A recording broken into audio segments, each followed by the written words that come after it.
ಮನುಷ್ಯನಿಗೆ ಭಯ ಯಾಕಾಗ್ತದೆ? ತಾನು ಏನಾದರೂ ತಪ್ಪು ಮಾಡಿದಾಗ, ಅಪರಾಧ ಮಾಡಿದಾಗ ಅವಾಗ ಭಯ ಆಗ್ತದಲ್ಲ. ಏನೋ ತಪ್ಪು ಮಾಡಲಾರ್ದ ಇದನ್ನು ಒಳ್ಳೆ ರೀತಿಯಿಂದ ನಡೆಯುವ ಮನುಷ್ಯನಿಗೆ, ಸದಾಚಾರ ಸಂಪನ್ನನಿಗೆ ಭಯ ಎಲ್ಲಿಂದ ಬರ್ತದೆ?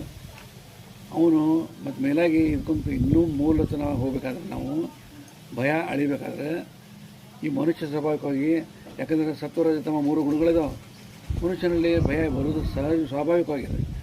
ಯಾರೇ ಇರಲಿ, ಆತ್ಮಜ್ಞಾನ ಇರಲಿ, ಬೇಕಾದವರು ಇರಲಿ, ಭಯ ಇರೋದು ಸ್ವಾಭಾವಿಕತೆ.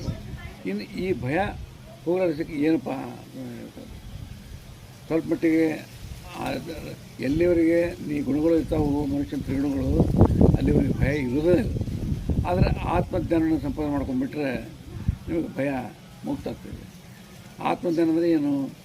ತನ್ನ ತಾನು ಅರಿವಿಕೆ, ತನ್ನ ಒಳಗೇನಿದೆಲ್ಲ ಆತ್ಮ, ಯಾವ ಸರ್ವಭೂತಾಂತರಾತ್ಮ ಇದ್ದಾನೆ, ಆ ಪ್ರಾಣರೂಪವಾಗಿ ಇದ್ದಾನಲ್ಲ, ಆ ಆತ್ಮನವಾಗಿ ನಿರ್ಭರ ಆಗಬೇಕು ಮನುಷ್ಯ. ಆವಾಗ ನಿಮಗೆ ಭಯ ಅನ್ನೋದು ಹೋಗ್ತದೆ. ಭಯ ತೊಲಗಬೇಕಾದ್ರೆ ಬೇರೆ ರೀತಿಯಿಂದ ನಾವು ಮನುಷ್ಯ ಮಾಡ್ತಾ ಸಾಧ್ಯ ಇಲ್ಲ. ಬೆಳಕು, ಕತ್ತಲೆ ಯಾವ ಪ್ರಕಾರವಾಗಿ ಕತ್ತಲೆಗೆ ಬೆಳಕು ಬೇಕಲ್ಲ, ಹಾಗೆ ಬೆಳಕು ನಿಂತುಬಿಟ್ರೆ, ಬೆಳಕಿನ ಅರಿವು ಮಾಡ್ಕೊಂಡ್ಬಿಟ್ರೆ ಕತ್ತಲೆ ತಮಸ್ಸು ಇರೋದಿಲ್ಲ. ಆವಾಗ ಭಯದಿಂದ ಮುಕ್ತ ಆಗ್ತೀವಿ ನಾವು.